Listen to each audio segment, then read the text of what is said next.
साथियों, welcome to basic educator.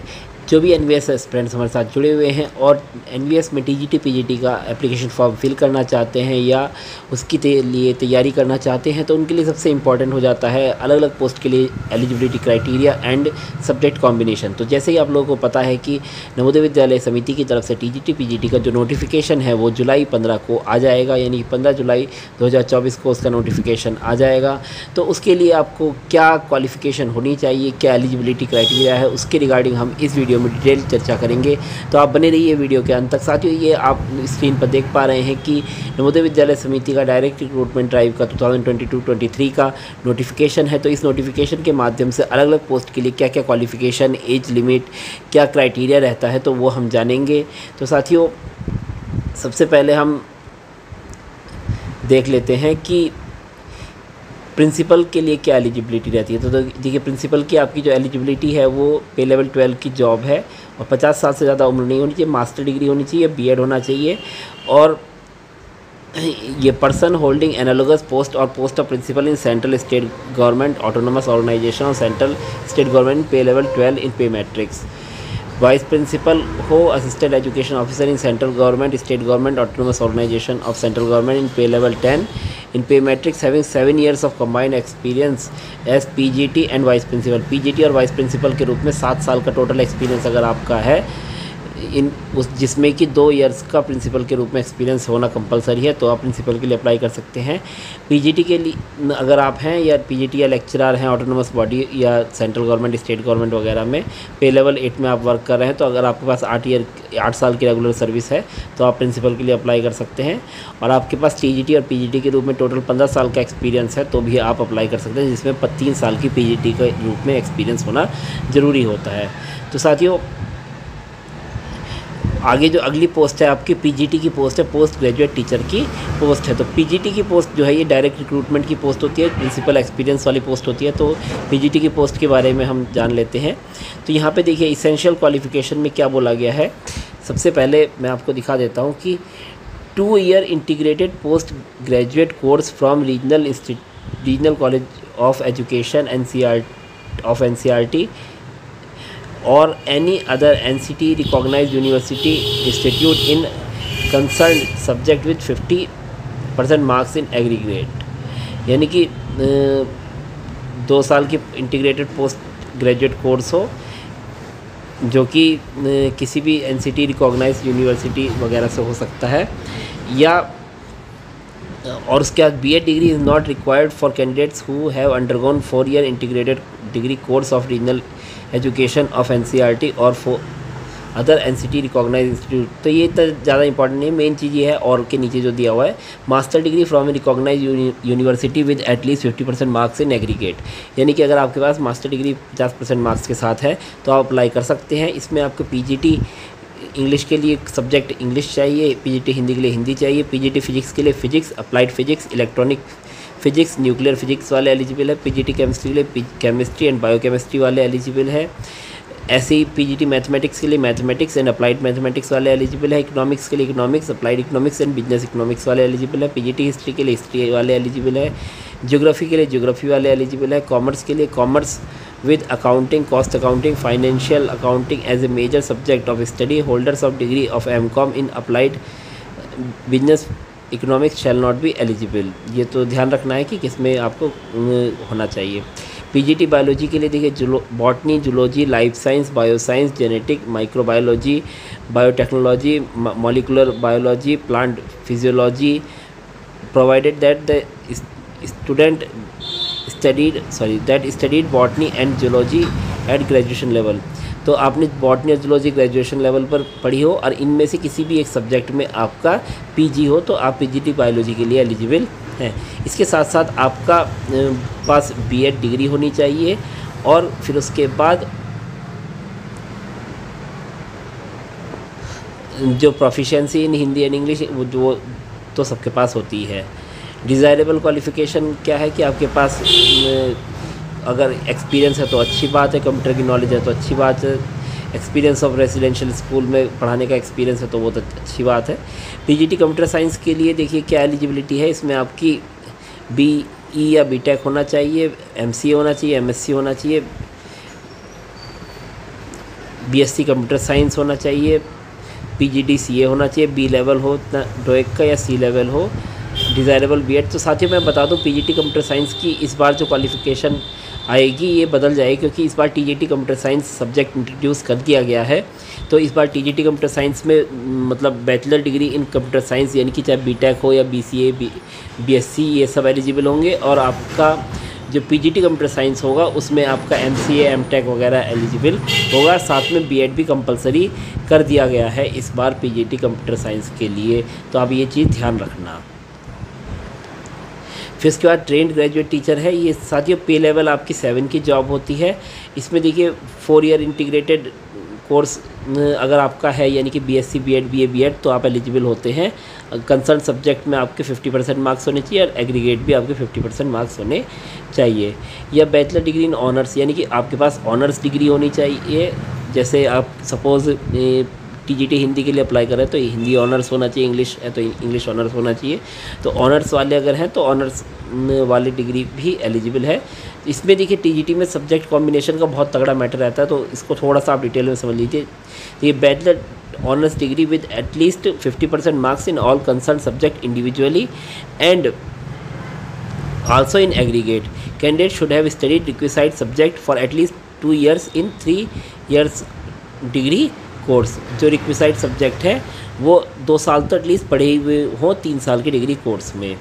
या bachelor degree होनी चाहिए उनके पास from a recognised university at least 50% marks in concern subject also in aggregate. यानी कि देखिए सपोज जैसे आपके पास टीजीटी इंग्लिश के लिए अप्लाई किया है तो आपके पास इंग्लिश सब्जेक्ट है बीए में, तो आपके बीए में जो इंग्लिश सब्जेक्ट है तो इंग्लिश में तो 50% होने ही चाहिए तीनों के मिला के, first year second year third year के सिर्फ इंग्लिश के मार्क्स जोड़कर 50% बैठना चाहिए।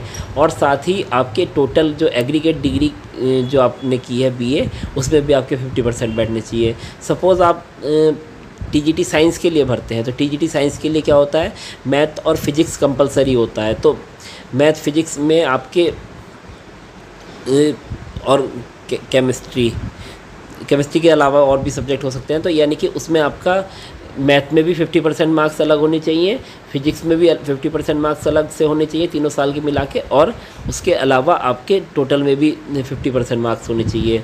सपोज़ टीजीटी एसएसटी के लिए अप्लाई कर रहे हैं, आपके पास हिस्ट्री है और पॉलिटिकल साइंस है, सपोज़ 2 सब्जेक्ट हैं, तो आपका सब्जेक्ट कॉम्बिनेशन बन जाएगा। अभी कॉम्बिनेशन के ऊपर बात कर लेंगे। तो आप उसके साथ साथ सोशोलॉजी एक सब्जेक्ट है सपोज़, तो सोशोलॉजी तो कॉम्बिनेशन में आता नहीं हो तो उसको साइड में कर देंगे। तो हिस्ट्री के first year second year third year के नंबर जोड़ेंगे और देखेंगे कि 50% बन रहे हैं या नहीं बन रहे। ऐसी पॉलिटिकल साइंस के first year second year third year के नंबर जोड़ेंगे, देखेंगे 50% मार्क्स बन रहे हैं या नहीं बन रहे हैं। और टोटल जो आपके मार्क्स हैं बीए में वो आपके 50% बन रहे हैं या नहीं बन रहे हैं। इन तीनों क्राइटेरिया में से अगर एक भी क्राइटेरिया आपका फिलफिल नहीं हो रहा है, सपोज़ हिस्ट्री में बन रहे हैं और टोटल बन रहे हैं बट पॉलिटिकल साइंस में नहीं बन रहे हैं, तो उस केस में आप एलिजिबल नहीं होंगे। सपोज हिस्ट्री में बन रहे हैं, पॉलिटिकल साइंस में 50% बन रहा है पर टोटल डिग्री में आपके 50% नहीं बन रहे हैं, तो भी आप एलिजिबल नहीं होंगे। तो एक बात ध्यान रखनी है कि आपके कंसर्न सब्जेक्ट में भी 50% मार्क्स होने चाहिए और टोटल भी आपके 50% मार्क्स से ऊपर होना चाहिए। तो ये इसमें मैंने लोगों को इंटरव्यू के दौरान अपने KVS के इंटरव्यू के दौरान निकलते हुए देखा है, तो बहुत ही दुखदाई होता है। साथ ही जब अपना एग्ज़ाम क्लियर करके आते हैं और फिर उसके बाद लास्ट टाइम में उन लोगों को सब्जेक्ट कॉम्बिनेशन में परसेंटेज क्वालिफाई ना करने की वजह से निकाल जाता है, तो बहुत दुख की बात होती है। तो फिलहाल कॉम्बिनेशन की बात कर लेते हैं। टीजीटी हिंदी के लिए आपके पास हिंदी एज ए सब्जेक्ट 3 साल में होना चाहिए डिग्री में। इंग्लिश के लिए इंग्लिश एज सब्जेक्ट 3 साल में होना चाहिए। ऑनर्स है तो ऑनर्स में काम चल जाएगा। टीजीटी मैथ थोड़ा देखिए कॉम्प्लिकेटेड है, इसमें देख लीजिए। बैचलर डिग्री इन मैथ्स में आपके पास बैचलर डिग्री होनी चाहिए विद फिजिक्स, साथ में फिजिक्स होना चाहिए and any one of the following subject, और केमिस्ट्री इलेक्ट्रॉनिक्स कंप्यूटर साइंस और एंड स्टैटिस्टिक्स में से कोई एक सब्जेक्ट आपके पास होना चाहिए। In case such universities which provide only 2 subject out of the 6 as mentioned above in the final year, कुछ यूनिवर्सिटीज़ ऐसे होती हैं जो फाइनल ईयर में 3 सब्जेक्ट अलाउ नहीं करती है, सिर्फ 2 ही सब्जेक्ट अलाउ करती हैं। तो उस केस में क्या होना है, the candidate should have studied maths and physics in the final year of the examination. यानी कि फाइनल ईयर में आपके पास मैथ और फिजिक्स होना चाहिए, यानी कि मैथ और केमिस्ट्री अगर आपने ले लिया तो एलिजिबल नहीं होंगे, मैथ और फिजिक्स ही होना चाहिए फाइनल ईयर में। And the 3 subject math physics math physics और केमिस्ट्री, इलेक्ट्रॉनिक्स, कंप्यूटर साइंस और स्टैटिस्टिक्स में से एक सब्जेक्ट, ये आपके फर्स्ट और सेकेंड ईयर में आपने पढ़े हों। Candidates who have passed BSc degree with honours in maths should subject would be considered only. अगर आपने मतलब बीएससी मैथ किया है ऑनर्स में, बीएससी ऑनर्स मैथ्स किया है, तो उस केस में आपको तभी एलिजिबल किया जाएगा अगर आपने physics, if they have studied physics and chemistry slash electronics slash computer science slash statistics in any of the 2 years of the course. मतलब फिजिक्स और इन चारों सब्जेक्ट में से केमिस्ट्री, इलेक्ट्रॉनिक्स और कंप्यूटर साइंस, स्टैटिस्टिक्स में से कोई भी एक सब्जेक्ट 2 साल आपने पढ़े हो। BSc honours in physics and chemistry are not eligible for TGT math. अगर आपने बीएससी ऑनर्स फिजिक्स या केमिस्ट्री करा है और मैथ सप्लीमेंट्री सब्जेक्ट के रूप में पढ़ा है तो आप एलिजिबल नहीं है। टीजीटी साइंस के लिए जूलॉजी, बॉटनी, केमिस्ट्री कॉम्बिनेशन होना ज़रूरी है आपके पास। आपने 3 साल पढ़ा हो। ऐसी यूनिवर्सिटीज़ जहाँ पे मतलब 2 ही सब्जेक्ट अलाउ है तो उसमें आपके जूलॉजी, बॉटनी, केमिस्ट्री में से कोई भी 2 सब्जेक्ट आपके पास होने चाहिए और तीसरा सब्जेक्ट आपने 2 साल पढ़ा हो।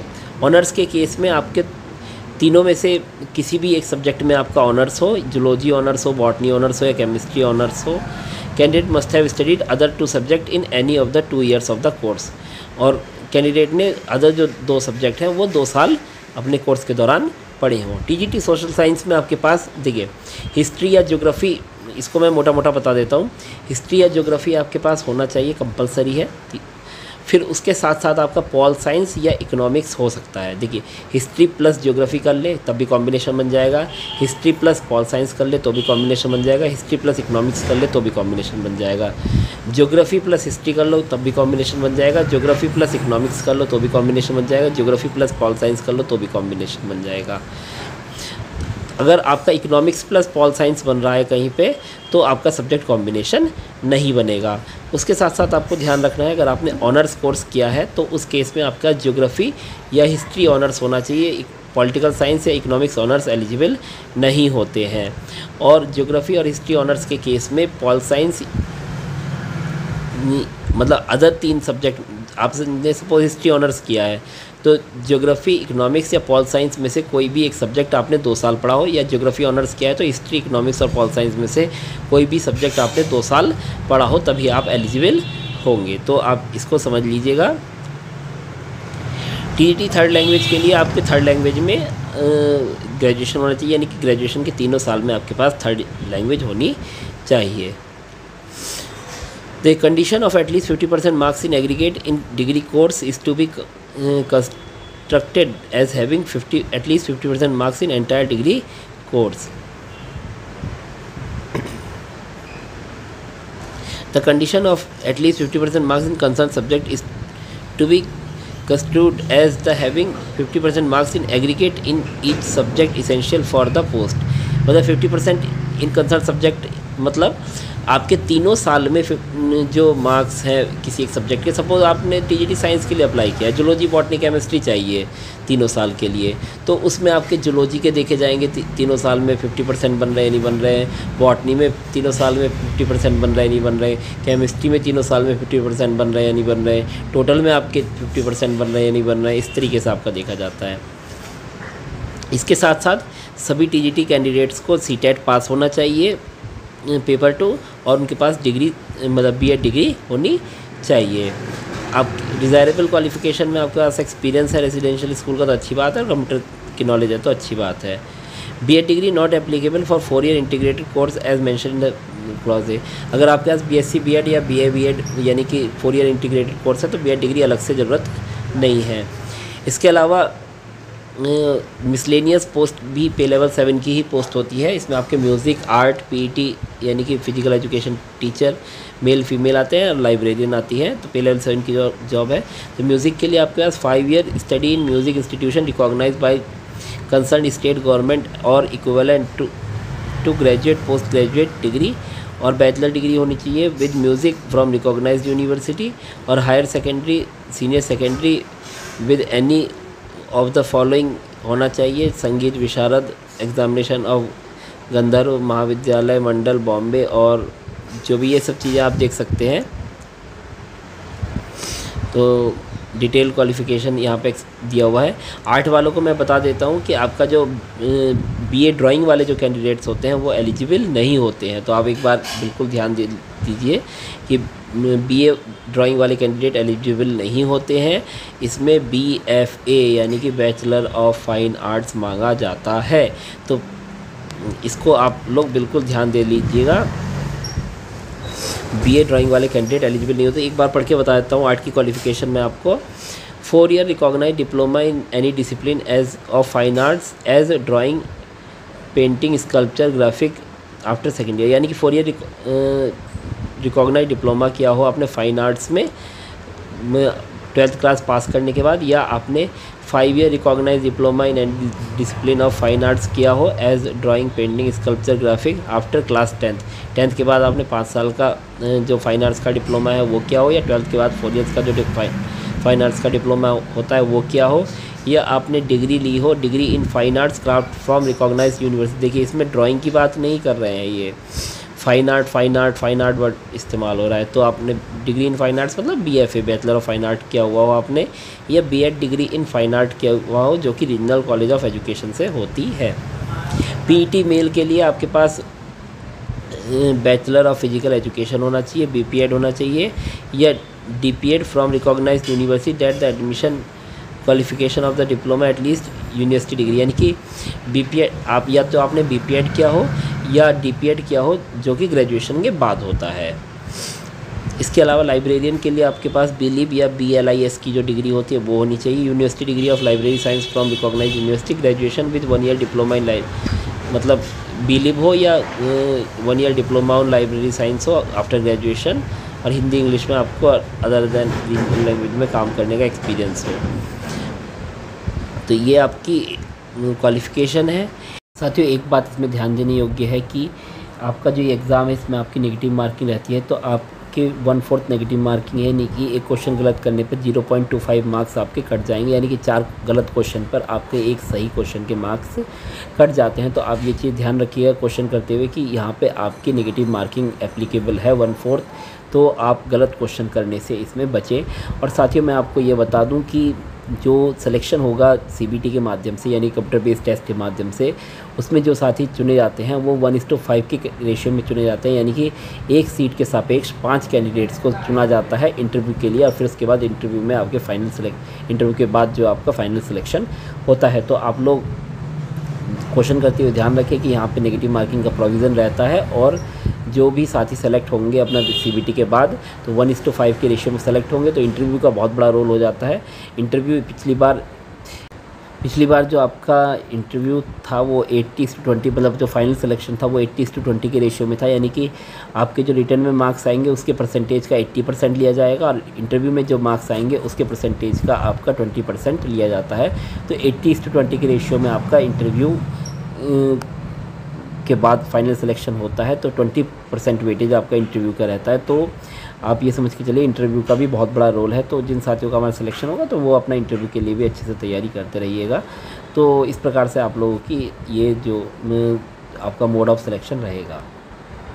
एज लिमिट देखिए मैं बता देता हूँ, TGT के लिए आपकी 35 ईयर्स है सभी में, आप यहाँ पे देख सकते हैं, और जो PGT की जो पोस्ट है उसके लिए आपकी एज लिमिट 40 ईयर्स है।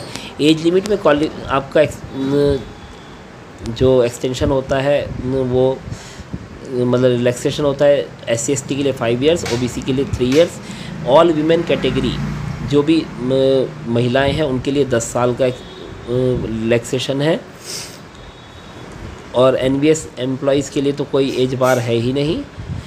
जो सेंट्रल गवर्नमेंट के एम्प्लॉयज़ वर्क कर रहे हैं 3 ईयर्स से कंटिन्यूसली, उनको 5 ईयर्स का एक्सपीरियंस है, और आगे आप लोग अपना देख सकते हैं इसके अकॉर्डिंग।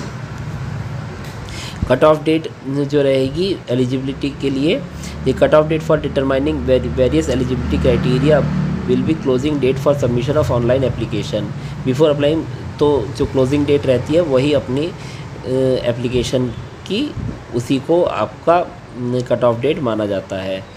OBC सर्टिफिकेट आपका जो है वो सेंट्रलाइज होना चाहिए, सेंट्रल गवर्नमेंट के लिए होना चाहिए, और जो आपका EWS सर्टिफिकेट, SC/ST सर्टिफिकेट, वो सेंट्रल गवर्नमेंट के फॉर्मेट के अकॉर्डिंग होनी चाहिए। स्कीम ऑफ एग्जामिनेशन पैटर्न क्या रहता है वो मैं बता देता हूँ। प्रिंसिपल के बारे में तो बात करना बेकार है, PGT से शुरू करते हैं। उसमें आपका देखिए पार्ट 1 में जनरल अवेयरनेस यानी कि GS के क्वेश्चन आते हैं 10 क्वेश्चन 10 नंबर के, रीजनिंग एबिलिटी के 20 क्वेश्चन आते हैं 20 नंबर के, ICT यानी कंप्यूटर के क्वेश्चन आते हैं 10 नंबर के, फिर टीचिंग एप्टीट्यूड के क्वेश्चन आते हैं 10 नंबर के, और सब्जेक्ट के क्वेश्चन आएंगे आपके 80 मार्क्स की। इस तरीके से टोटल 130 मार्क्स का आपका पेपर होगा। उसके अलावा आपका 10-10 मार्क्स के हिंदी और इंग्लिश के क्वेश्चन होते हैं यानी कि 20 नंबर के, जिसमें आपको अलग अलग मतलब हिंदी में भी 40% लाना कंपलसरी होता है और इंग्लिश में भी 40% लाना कंपलसरी होता है, यानी कि 4-4 क्वेश्चन आपके सही होने चाहिए 10 में से, यानी कि 4-4 नंबर आपके आने चाहिए, ये ध्यान रखना है। जो मेरिट बनती है वो 130 में से ही बनती है। पेपर आपका 150 में से होता है, बट आप ये चीज़ ध्यान रखेंगे मेरिट जो बनेगी वो आपकी 130 में से ही बनेगी।